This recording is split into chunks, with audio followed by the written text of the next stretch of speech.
Bueno, tal como se ha estado avisando, en la mañana de hoy vamos a iniciar una serie expositiva en la carta de Pablo a los romanos. Para las personas que nos visitan, eso significa que vamos a estar estudiando esta carta versículo a versículo, desde el principio hasta el final. Y francamente, esto es algo que hacemos con mucho entusiasmo, es decir, comenzar una serie en la carta a los romanos. Honestamente, había deseado hacerlo hace mucho tiempo y no me atreví a hacerlo. Es algo que comenzamos con mucho entusiasmo, pero al mismo tiempo con mucho temor y temblor. La carta de Pablo a los romanos es el Everest del Nuevo Testamento. Es el pico más alto del Nuevo Testamento y de las cartas de Pablo en manera particular. Es la carta magna del Nuevo Testamento. Es imposible tener un conocimiento preciso del Evangelio y sus implicaciones sin una comprensión apropiada del contenido de esta epístola. A pesar de no haber sido la primera carta escrita por el apóstol Pablo, probablemente la primera fue Gálatas o Primera Tesalonicenses, esta carta fue colocada en primer lugar. Los evangelios, los hechos, luego comienzan las cartas, y la primera precisamente es la carta de Pablo a los romanos, y no solo por ser la más larga, sino también por la enorme importancia doctrinal y práctica de esta epístola. La carta a los romanos, en la providencia divina, ha jugado un papel fundamental en la propagación del Evangelio de Jesucristo a lo largo de toda la historia de la iglesia. Para Crisóstomo, que fue probablemente el más grande predicador de la iglesia en el siglo IV, la carta a los romanos era tan importante en su vida y ministerio que él hizo el compromiso de leerla a través de toda su vida por lo menos 2 veces a la semana. Crisóstomo decía que Romanos es indiscutiblemente el compendio más complejo y profundo de todas las verdades sagradas más fundamentales de la Biblia. Martin Lloyd-Jones, mi héroe, que se pasó 16 años estudiando Romanos y no terminó, le dio un infarto en Romanos 15-17 y no terminó la carta. No murió, pero se retiró del ministerio y por eso no pudo seguir. No se preocupe, yo no voy a estar 16 años estudiando Romanos. Pero Martin Lloyd-Jones decía que esta carta es el escrito más profundo que existe. El escrito más profundo que existe. Fue la carta a los romanos el medio que el Señor usó para traer a salvación a Agustín de Hipona, uno de los teólogos más influyentes que ha tenido a la iglesia a través de la historia, hasta el día de hoy. Fue la carta a los romanos que Dios usó para convertir a Martín Lutero. Su conversión al cristianismo se debió primariamente a su entendimiento de Romanos capítulo 1, versículos 16 y 17, porque en el Evangelio la justicia de Dios se revela por fe y para fe, como está escrito: el justo por la fe vivirá. De hecho, podemos decir sin lugar a dudas que la reforma protestante del siglo XVI no fue otra cosa que la consecuencia de un entendimiento más claro y profundo de la carta a los romanos. Martín Lutero decía que todo cristiano debería aprenderse la carta a los romanos de memoria y debería leerla todos los días, como el alimento del alma, todos los días. William Tyndale, el que tradujo la Biblia al inglés a principios del siglo XVI durante el reinado de Enrique VIII, dijo una vez que ningún hombre puede leer esta carta demasiado a menudo o estudiarla demasiado bien. Cuanto más se estudia, más fácil resulta comprenderla. Cuanto más se mastica, más deleitosa viene a ser. Y mientras más se profundiza, más cosas preciosas encontramos en ellas. Eso decía Tyndale. Juan Calvino decía que si llegamos a adquirir un verdadero entendimiento de esta epístola, tendremos una puerta abierta a todos los tesoros más profundos de la Biblia. Mis hermanos, yo estoy convencido de que Dios puede salvar a muchos y avivar a muchos mientras nos exponemos domingo tras domingo al contenido de esta carta, que fue escrita originalmente a un grupo de creyentes en la ciudad de Roma. Nadie sabe cómo se fundó esta iglesia. Lo que sí sabemos es que Pablo deseaba visitarla y no había podido. Cuando Miguel leyó al principio en el versículo 13, Pablo dice: yo no quiero que ignoréis, hermanos, que con frecuencia he hecho planes para ir a visitaros y hasta ahora me he visto impedido. Pablo quería ir a Roma, así que él decide enviarles esta carta para explicarles con lujo de detalles el mensaje del evangelio que él predicaba entre los gentiles, y entre otras razones para que esta iglesia pudiera ser de ayuda en su deseo de llegar a España, como va a decir más adelante en el capítulo 15 de la carta. En la mañana de hoy vamos a limitarnos únicamente a la introducción de la epístola, los versículos 1 al 7 del capítulo 1. Ahora recuerden, hermanos, que Romanos no es un tratado teológico, aunque a veces lo parece, pero en realidad Romanos es una carta que fue enviada a una iglesia compuesta por creyentes comunes y corrientes como tú y como yo.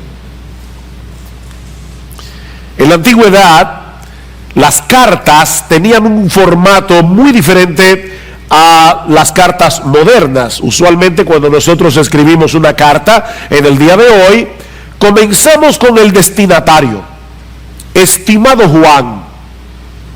Luego viene el cuerpo de la carta: te escribo esta carta, bla bla bla bla. Y al final, el remitente: con afecto, José. Esas son las cartas de hoy: destinatario, cuerpo, remitente. En la antigüedad, las cartas tenían un formato muy diferente.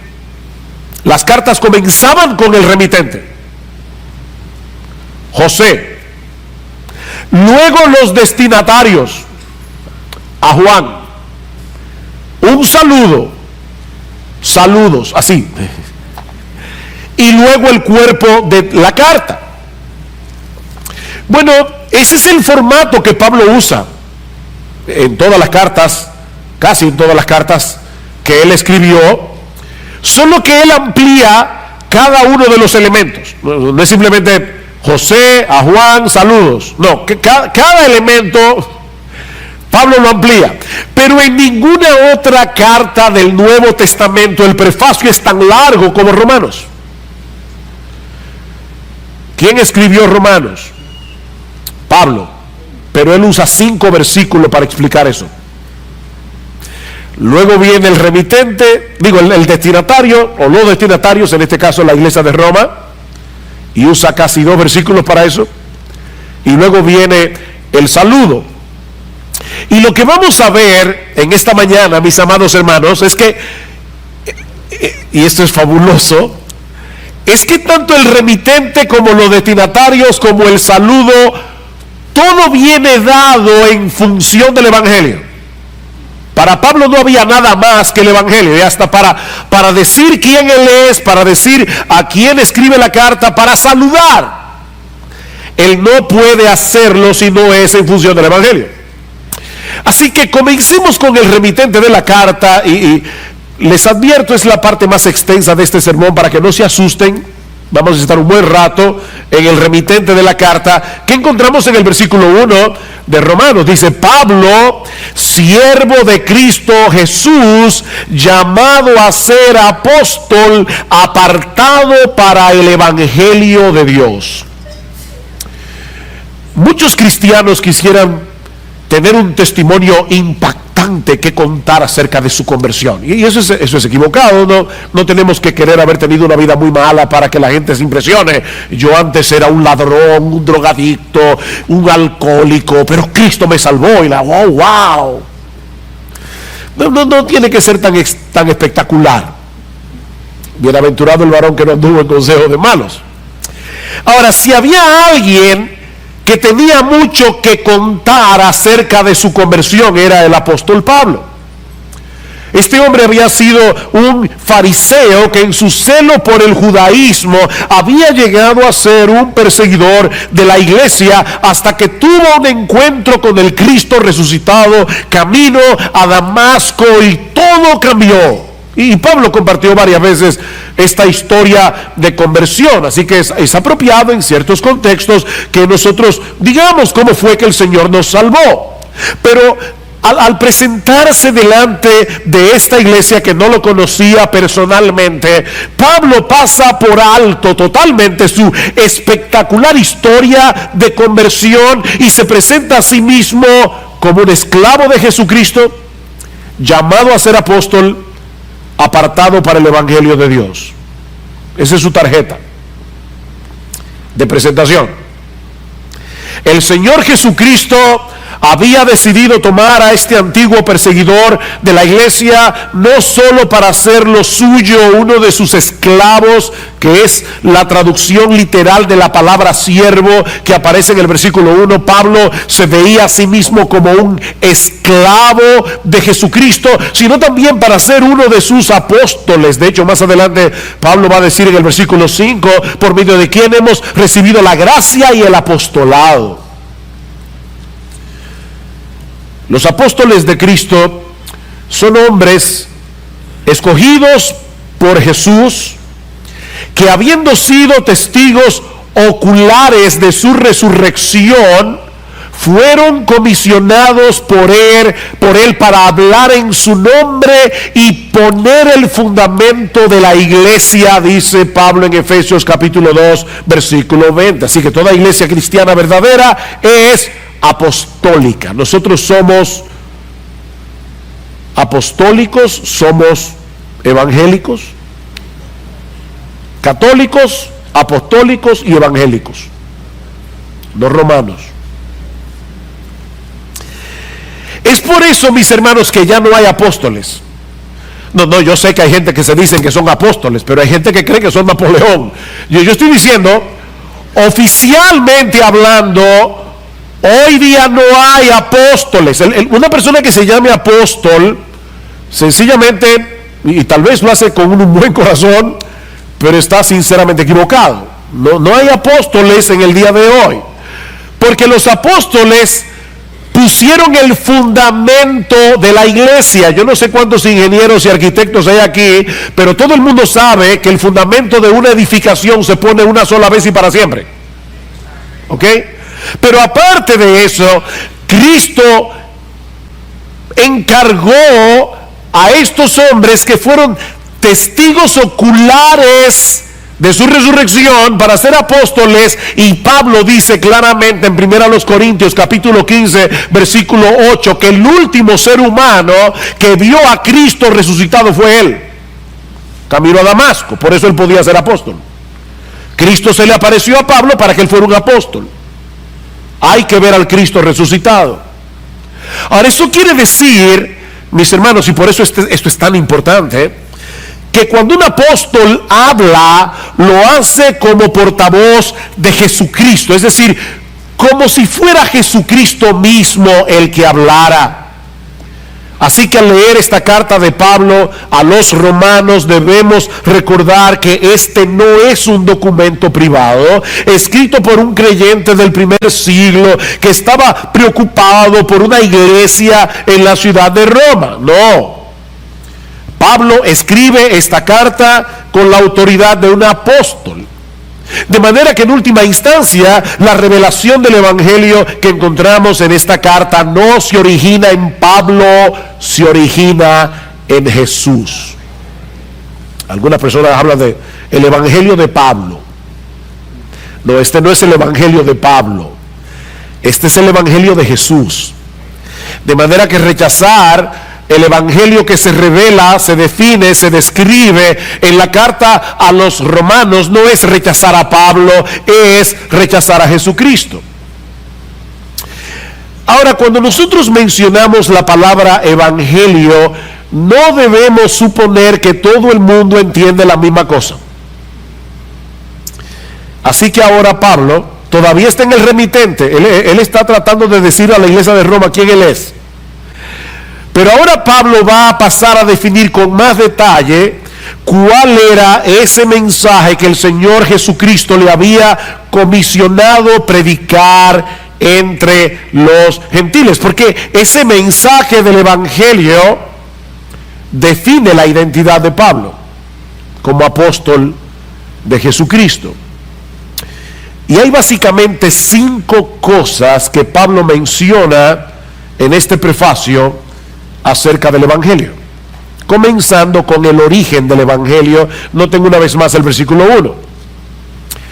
Pablo, siervo de Cristo Jesús, llamado a ser apóstol, apartado para el Evangelio de Dios. De Dios. Esta frase no significa primariamente el evangelio que trata acerca de Dios, sino más bien el evangelio que tiene su origen en Dios. Ningún hombre tiene derecho a decidir cuál es la manera en que nos vamos a reconciliar con Dios. Recuerden que en esta ecuación Dios es el ofendido y Dios es Dios. Así que tenía que ser Dios el que estableciera el protocolo a través del cual nosotros podemos reconciliarnos con Él y acercarnos a Él. Por eso Pablo habla de el Evangelio, no de un Evangelio. En el Nuevo Testamento siempre se habla de el Evangelio porque solo hay uno. Un Evangelio, el único que hay. La palabra evangelio significa buenas noticias. Bueno, mis hermanos, amigos que nos visitan, de todas las buenas noticias que tú pudieras recibir a lo largo de tu vida, no hay una buena noticia que sea más buena noticia que la buena noticia del evangelio. De hecho, sin esta buena noticia, ninguna noticia es buena. La buena noticia del evangelio es lo que hace bueno cualquier otra cosa. Esa es la buena noticia del evangelio, que hay salvación eterna para el pecador solo por gracia, solo por Cristo, solo por medio de la fe. Y de hecho a ningún ser humano se le hubiera ocurrido diseñar un plan de salvación como el que encontramos en la Biblia y particularmente en la carta a los romanos. ¿Saben por qué? Porque en el evangelio de Dios, el que se origina en Dios, solo Dios se lleva toda la gloria, y eso es ofensivo para los seres humanos. Decía Agustín de Hipona: al hombre le resulta ofensivo que Dios sea Dios. Y en el evangelio que se revela en el Nuevo Testamento, y de manera particular en la carta de Pablo a los romanos, no hay un solo motivo para que el hombre sea exaltado. El único que merece la gloria es Dios. Este es el evangelio de Dios. El método de salvación fue diseñado por Dios y fue llevado a cabo por Dios de principio a fin por medio de la persona y la obra de su Hijo, para que Él solo sea glorificado en la salvación de los pecadores. Es por eso que más adelante, cuando Pablo llega al capítulo 11 de Romanos, que es cuando Pablo termina de exponer con todo detalle de qué se trata el evangelio, Pablo prorrumpe en unas palabras de doxología, en unas palabras de alabanza alabanza a Dios. Oh profundidad de las riquezas de la sabiduría y del conocimiento de Dios. Cuán insondables son sus juicios e inescrutables sus caminos, porque ¿quién entendió la mente del Señor? ¿A quién se le hubiera ocurrido un plan de salvación a través del cual el Dios ofendido es el que paga la deuda del pecado del hombre? ¿A quién se le hubiera ocurrido eso? Para que Él sea el justo y el que justifica al que es de la fe de Jesús. Dice Pablo, oh profundidad, ¿quién ha conocido la mente del Señor? ¿O quién llegó a ser su consejero? ¿O quién le ha dado a Él primero para que se le tenga que recompensar? Porque de Él, y por Él, y para Él son todas las cosas. A Él sea la gloria por los siglos. El evangelio se origina en Dios. Pero vimos también aquí, en este prefacio, y todavía estamos en el remitente, recuerden, la continuidad del evangelio. Versículo 2. Que Él es Dios, que Él ya había prometido por medio de sus profetas en las Santas Escrituras. El evangelio que Pablo predicaba, el evangelio que encontramos en todo el Nuevo Testamento, es el mismo evangelio que comenzó a ser revelado en el huerto del Edén. No hay otro evangelio. Tan pronto Adán y Eva se rebelaron contra Dios, Él prometió enviarles un Salvador que habría de rescatarlos del pecado y de todas las consecuencias del pecado. Esa es la promesa que se va desarrollando a través de todo el Antiguo Testamento. Y todos los creyentes del antiguo pacto se salvaron porque pusieron su confianza en esa promesa. Se salvaron a crédito, porque Cristo no había llegado, pero ellos estaban esperando a ese Salvador. Tú vas a una tienda con tu tarjeta de crédito y pasas la tarjeta, tú no has pagado todavía un centavo, te llevas el televisor, disfrutas el televisor por un mes, hasta que llega la tarjeta y tienes que pagar. Bueno, todos los santos del Antiguo Testamento, no quiero ser irreverente, pero se salvaron porque Dios fue pasando la tarjeta por cada uno de ellos y el deudor era Jesucristo.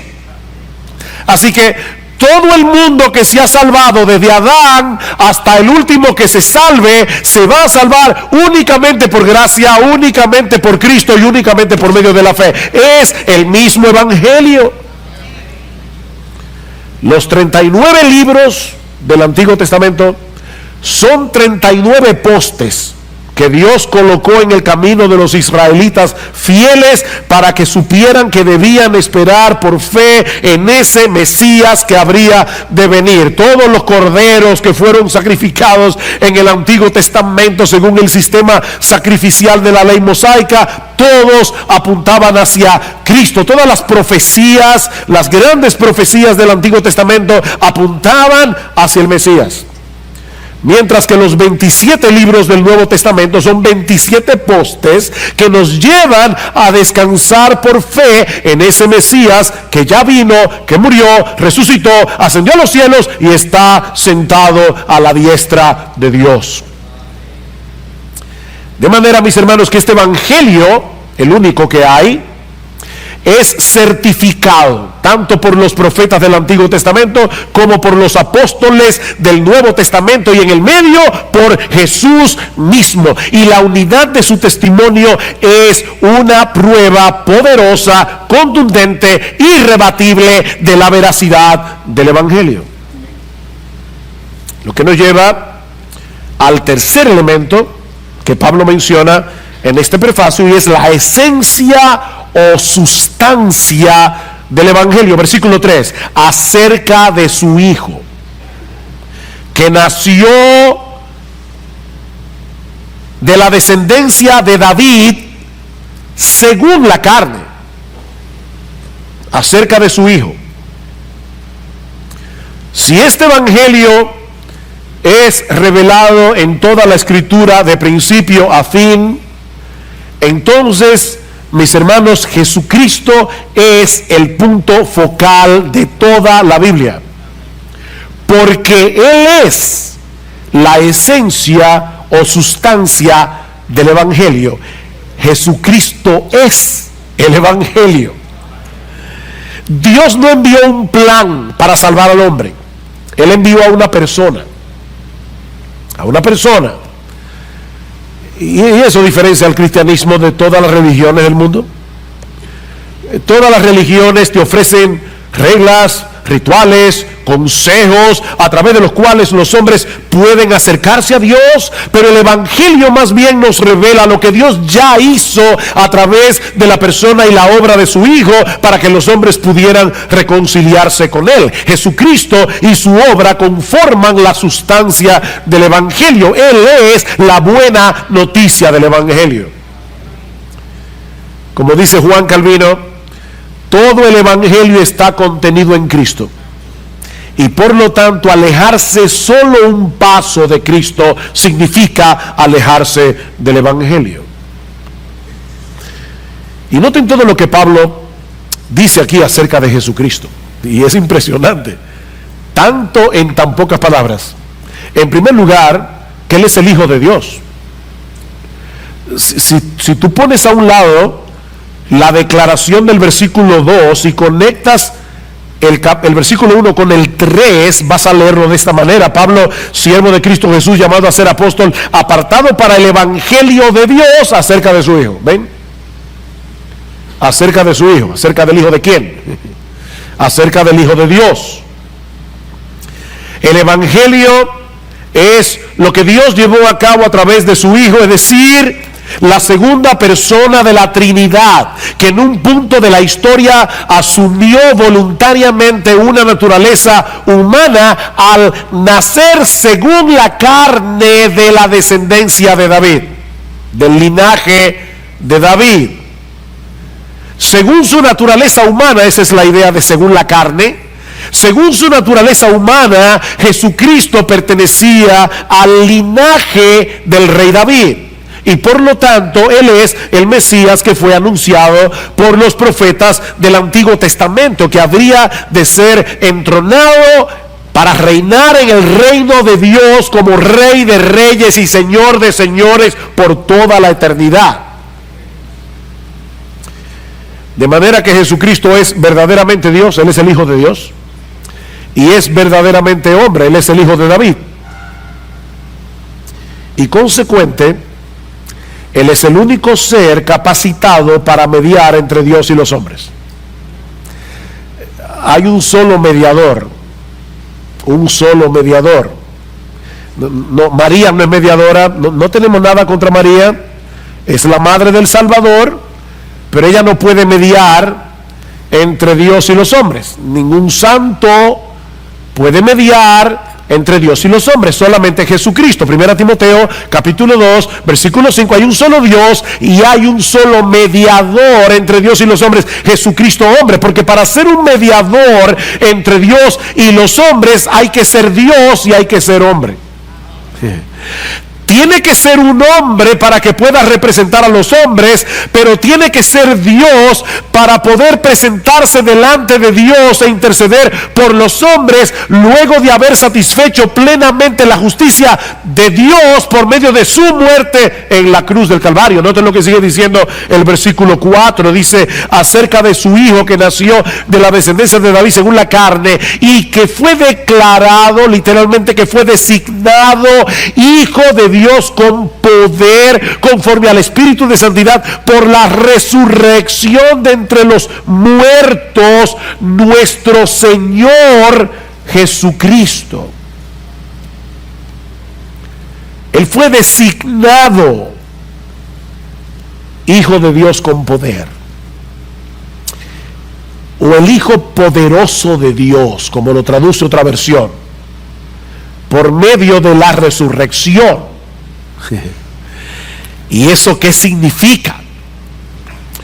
Bueno, eso significa que cuando el Hijo de Dios se hizo hombre para nacer en la descendencia y el linaje de David, Jesucristo, la segunda persona de la Trinidad, voluntariamente estaba asumiendo una postura de debilidad.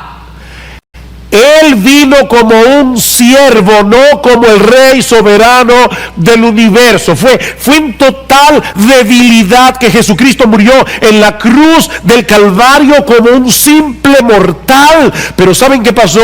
El Espíritu Santo, que es a quien se refiere aquí cuando dice conforme al Espíritu de santidad, es otra forma de decir el Espíritu Santo. El Espíritu Santo vino al tercer día y resucitó el cuerpo muerto de Jesús. Eso es lo que dice más adelante Pablo en el capítulo 8 versículo 11. Pero si el espíritu de aquel que resucitó a Jesús de entre los muertos habita en vosotros, el mismo que resucitó a Cristo Jesús de entre los muertos también dará vida a vuestros cuerpos mortales por medio de su espíritu que habita en vosotros. ¿Ven? El Espíritu Santo resucitó el cuerpo muerto de Jesús y va a resucitar el nuestro también, porque el Espíritu Santo mora en nosotros. Y a partir de ese momento, mis hermanos, aquel que había sido hecho Hijo de Dios en debilidad y humillación durante la encarnación, ahora fue designado por el Padre Hijo de Dios en poder, o el poderoso Hijo de Dios, que ahora va o a salvar o a juzgar a toda la raza humana. Dios, el Padre, designó a Jesucristo como el poderoso Hijo de Dios a través de la resurrección. Y eso es lo que separa al cristianismo de todas las religiones del mundo. Jesucristo resucitó. Mahoma está muerto, Buda está muerto, Lao Tse está muerto, Confucio está muerto. Pongan el que ustedes quieran, está muerto. Mary Baker Eddy está muerta. El de los mormones está muerto. El de los testigos de Jehová está muerto. El único que está vivo es Jesucristo. Él se levantó de la tumba al tercer día. Él es el Hijo. Fue designado Hijo de Dios con poder por la resurrección de entre los muertos. De ahí el otro elemento que Pablo menciona en el prefacio. Y recuerden, este es el remitente. Pablo está simplemente diciendo quién fue que escribió la carta. Ya vimos el origen del Evangelio, la continuidad del Evangelio, la esencia del Evangelio. Veamos ahora la amplitud universal del Evangelio. Versículo 5, por medio de quien hemos recibido la gracia y el apostolado para promover la obediencia a la fe entre todos los gentiles por amor a su nombre. Entre todos los gentiles o entre todas las naciones. Pablo vuelve a mencionar su apostolado como una gracia misericordiosa que él recibió del mismo Cristo a pesar de haber sido un perseguidor de la iglesia.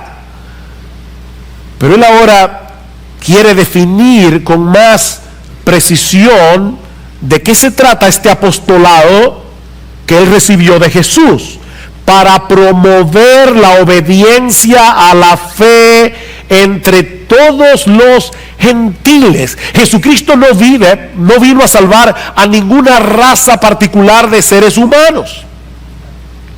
Él es el único que puede dar salvación a cualquier pecador independientemente de su cultura, independientemente de su nacionalidad. Yo soy el camino y la verdad y la vida. Nadie viene al Padre sino por mí. El apóstol Pedro dice en Hechos capítulo 4 versículo 12 que en ningún otro hay salvación. En ningún otro hay salvación, porque no hay otro nombre bajo el cielo dado a los hombres en el cual podamos ser salvos. No importa si nació en República Dominicana, no importa si nació en Corea del Norte, no importa si nació en Arabia Saudita, hay un solo nombre a través del cual los hombres pueden ser salvos, y es Jesucristo. Y es por eso que el Señor le encargó a Pablo de manera particular que llevara ese mensaje del Evangelio a los gentiles, es decir, a los que no son judíos de nacimiento. Por supuesto, Pablo no iba a dejar de predicarle el Evangelio a un judío por el hecho de ser judío. Pero lo que él está diciendo aquí es que Su tarea primordial era llevar el mensaje de salvación a los gentiles, y me llama mucho la atención la manera como Pablo explica esto. Dice, para promover la obediencia a la fe. En otras palabras, para promover el tipo de obediencia que surge o emana de la fe. Una de las cosas en las que Pablo insiste una y otra vez en todas sus epístolas, pero de manera particular en esta carta a los romanos, es que el pecador es justificado, es decir, declarado justo en el tribunal de Dios por medio de la fe sola, no por ninguna otra cosa. No la fe más obras, no la fe más la misa, no la fe más rituales, no la fe más confesarse con un sacerdote, la fe sola. Pastor, ¿qué significa la palabra sola? Bueno, en el griego es una palabra interesante que significa sola. Sola, nada más, solamente por medio de la fe. Pero Pablo también insiste, y este es el punto importante aquí, él insiste en el hecho de que la fe en Jesucristo, mi amigo, escúchame bien, si tú estás aquí de visita hoy en la mañana, Pablo y todo el Nuevo Testamento insiste en el hecho de que la fe en Jesucristo necesariamente implica un sometimiento voluntario al señorío de Jesús. Por eso tanto en el versículo 5 como en el 4 como en el versículo 7 Pablo se refiere a Jesús en esta carta como Señor. Él es Señor, y de hecho por eso es que Pablo se presenta a sí mismo como un esclavo, porque Él es el Señor. Y eso no es exclusivo de Pablo. No es que Pablo era esclavo de Jesús y nosotros, los otros cristianos, no. No, hermanos, esa es la condición de todo aquel que ha creído de verdad en Jesucristo, porque Él es el Señor. Mira, mi amigo, déjame decirte algo muy importante. A final de cuentas, todos aquí somos esclavos de alguien. Aquí no hay nadie que no sea un esclavo, pero somos esclavos de diferentes amos. O somos esclavos del pecado, o somos esclavos de Jesús. No hay una tercera opción. Escucha lo que dice Pablo en Romanos capítulo 6. ¿No sabéis que cuando os presentáis a alguno como esclavos para obedecerle, sois esclavos de aquel a quien obedecéis, ya sea del pecado para muerte o de la obediencia para justicia? Tú eres esclavo del amo al que tú obedeces. Si eres esclavo del pecado, vas a obedecer al pecado. Si eres esclavo de Cristo, vas a obedecer a Cristo, no perfectamente, pero sí sinceramente. Y a la luz de esa realidad, yo te pregunto, ¿quién es tu amo? Y esta pregunta es para todos, aún para aquellos que son miembros de IBCJ. ¿Quién es tu amo? Porque somos esclavos de alguien. Tú puedes decir con toda certeza que Jesucristo es tu Señor, que en tu vida es su voluntad la que importa, no la tuya. De manera que si hay un conflicto entre tu voluntad, lo que tú quieres hacer, y la clara voluntad de Jesús revelada en su palabra, hay una lucha. Sí, hay una lucha porque el pecado todavía mora en ti, pero tú quieres obedecer a Jesús. y tú quieres pecar. Ahí está el problema. Pero hay una tensión, hay una lucha. ¿Tú percibes esa lucha? Recuerda, no hay alternativa. O eres esclavo del pecado o eres esclavo de Jesucristo. Una esclavitud opresiva es destructora, la otra, sorprendentemente, es liberadora. Es una esclavitud liberadora. Es una esclavitud que nos liberta. Conoceréis la verdad y la verdad os hará libres, y la verdad es Jesucristo. Todo aquel a quien el Hijo libertare será verdaderamente libre. Tener a Jesús como Señor es una enorme bendición. Déjame hacer un ejercicio contigo que escuché recientemente. Vamos a suponer que a ti te encargan conformar un grupo de personas y mira quiénes deben estar en ese grupo. Tú ahora mismo, ahí sentado, ahora mismo, por favor, tú vas a pensar cuál es la persona más bondadosa que yo conozco. Ponla en el grupo. ¿Cuál es la persona más generosa que yo conozco? Ponla en el grupo. ¿Cuál es la persona más paciente que yo conozco? Ponla allí en el grupo. ¿Cuál es la persona más inteligente y más sabia que tú conoces? ¿Cuál es la persona más tierna y firme que tú conoces? Esa va en el grupo. ¿Cuál es la persona más capaz que tú conoces?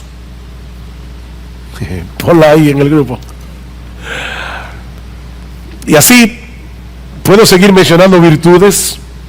¿Cuál es la persona más mansa y humilde que tú conoces? Ponla en el grupo. Ahora júntalas todas en una sola persona y luego lleva cada una de sus virtudes a la perfección y tú tendrás una idea aproximada de lo que es tener a Jesucristo como dueño, amo y Señor de tu vida. Él es indescriptible.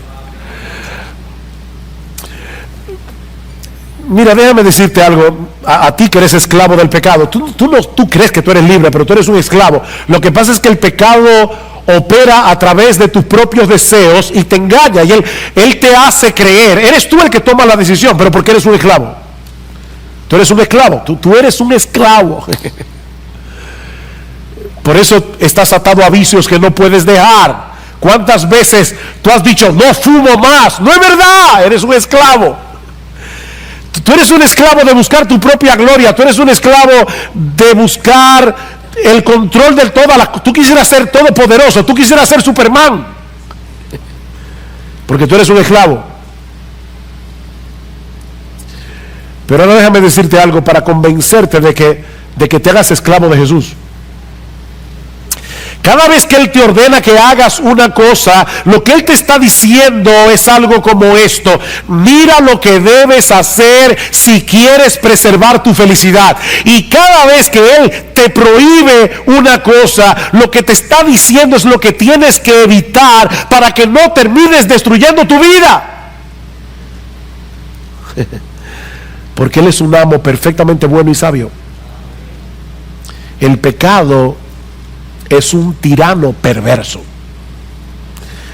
Y lo que Dios le encomendó a Pablo es que él llevara esa buena noticia del evangelio entre las naciones para que hombres y mujeres se sometieran por la fe al señorío de Jesucristo. Eso es lo que Pablo está diciendo en el versículo 5.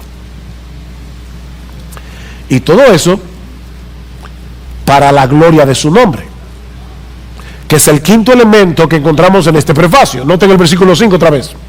Por medio de quien hemos recibido la gracia y el apostolado para promover la obediencia a la fe entre todos los gentiles, por amor a su nombre. Por amor a su nombre.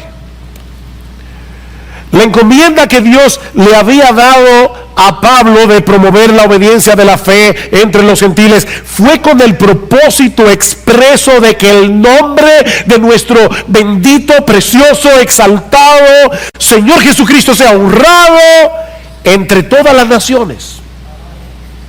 Esa es la meta final del Evangelio, es la exaltación de Jesús como el único Señor, como el único Salvador de la raza humana. Como dice John Stott, la razón principal por la que debemos predicar el Evangelio no es la principal, no la única, pero no es porque queremos que los pecadores sean salvos, aunque debemos anhelar con todo nuestro corazón que los pecadores sean salvos, pero la razón primordial, dice John Stott, es un celo abrasador y apasionado por la gloria de Jesucristo.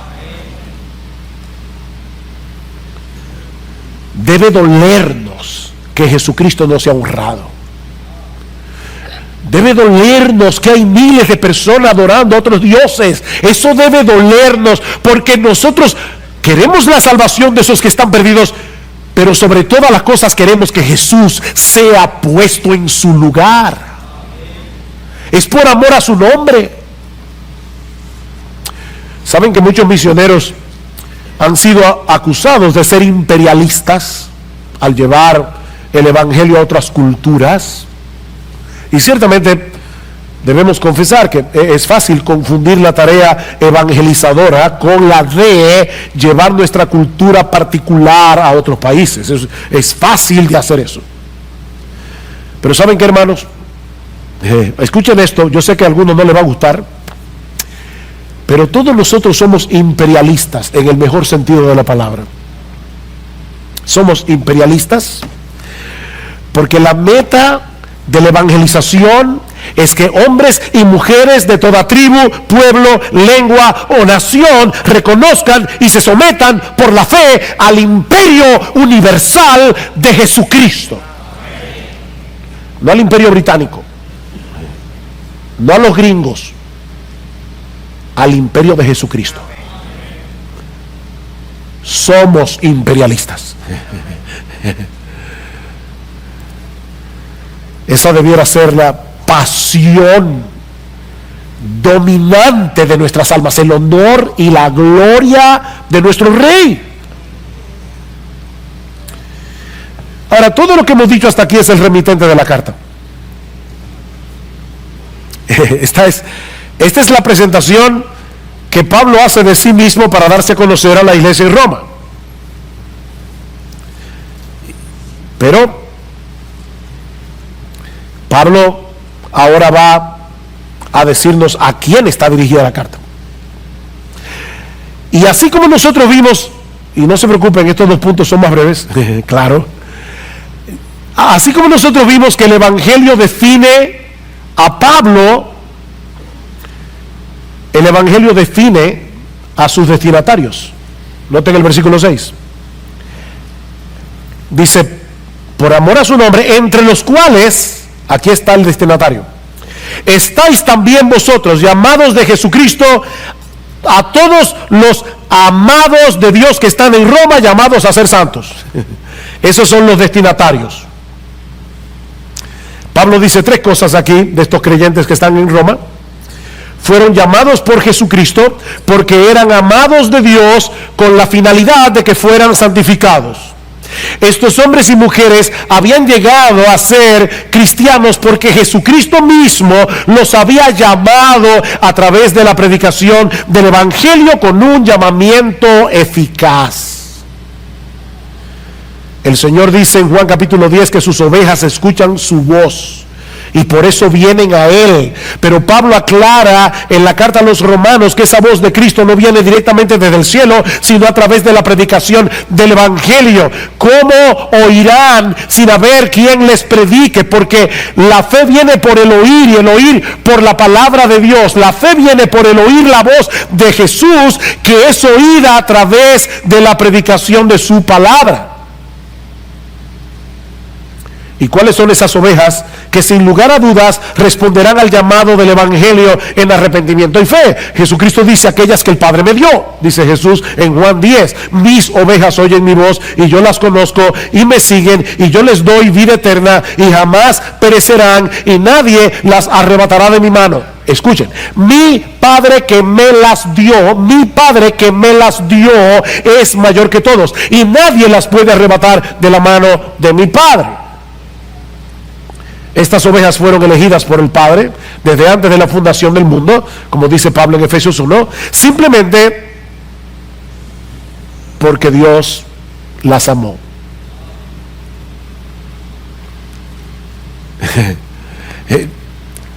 Wow, yo no sé ustedes, pero de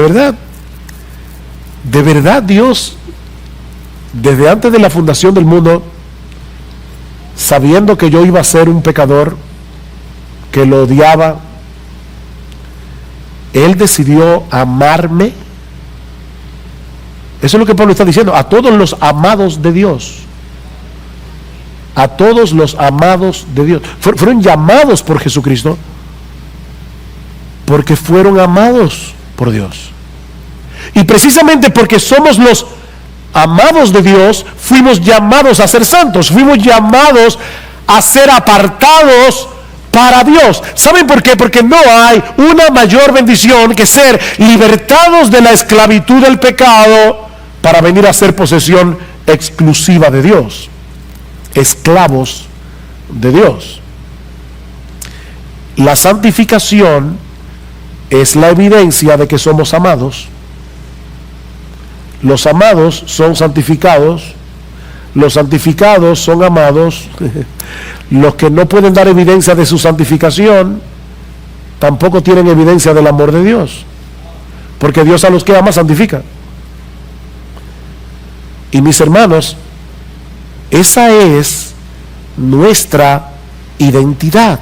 ¿Se dan cuenta? Una identidad que es definida en función del Evangelio otra vez. Lo que te define nuestro estatus social, rico, pobre, clase media. Lo que te define nuestra educación, analfabeto, profesional, ingeniero. Lo que te define no es tu estado civil, casado, soltero. Lo que te define, si tú eres un creyente, es Jesucristo. Por encima de cualquier cosa tú eres cristiano. Esa es tu identidad.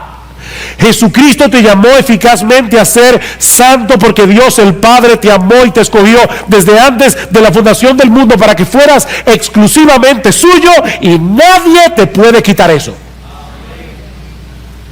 Lo que nos lleva al saludo.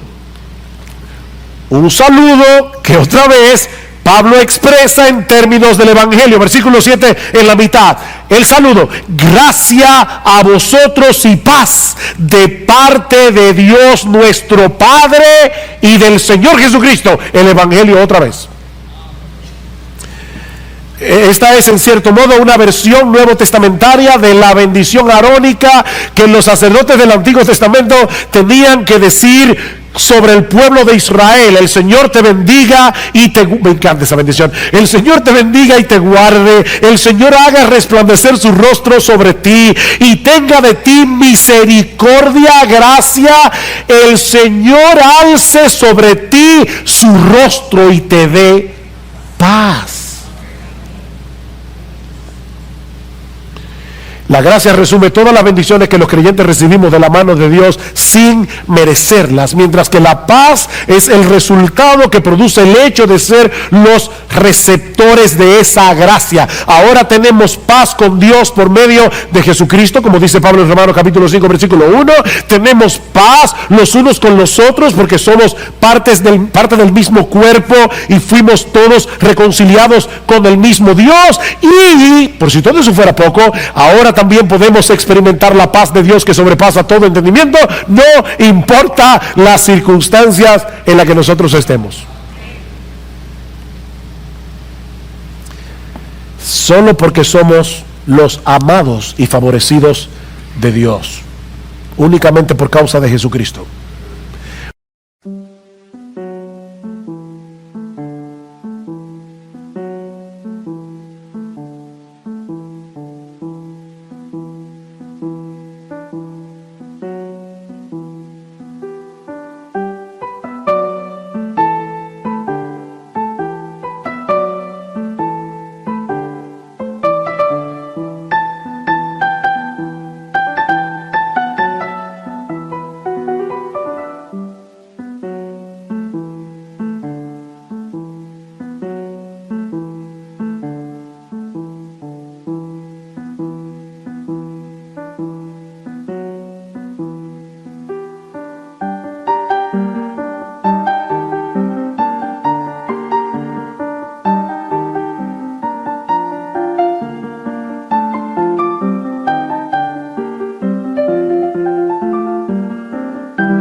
Únicamente por causa de su obra en la cruz del Calvario. Hermanos, así introduce Pablo este monumental tratado del Evangelio, dirigido a un grupo de creyentes, como decíamos al principio, hombres y mujeres ordinarios, como tú y como yo. Esta carta no fue dirigida a un grupo de teólogos que se estaban preparando en un seminario para ser pastores. No, hermanos, lo que Pablo nos revela en esta carta por inspiración del Espíritu Santo es lo que Jesucristo, tu Señor, tu Salvador, quiere que tú sepas acerca del Evangelio. Eso es lo que tú y yo necesitamos entender acerca del Evangelio. Porque fuera de ese Evangelio no hay salvación para nadie. Y fuera de ese Evangelio no hay crecimiento espiritual para nadie. Este es el Evangelio que salva y santifica. Es mi oración al empezar esta serie, que el Señor ilumine los ojos de nuestro entendimiento en la medida en que nos exponemos cada semana al contenido de esta carta. Que muchos sean salvados por el poder de su palabra predicada, y que entre los creyentes de esta iglesia de verdad Él obre un avivamiento. Un avivamiento. Un avivamiento de piedad, un avivamiento de santidad, un avivamiento de gozo, un avivamiento de obediencia, un avivamiento de gratitud. Mientras crecemos en nuestro entendimiento de nuestra identidad en Cristo y en el Evangelio que define esa identidad. Mientras contemplamos con asombro todo lo que Dios nos ha dado solo por gracia, solo por Cristo, solo por medio de la fe, para que solo Él reciba toda la alabanza, la honra y el honor, porque de Él y por Él y para Él son todas las cosas. A Él sea la gloria por siempre. Amén.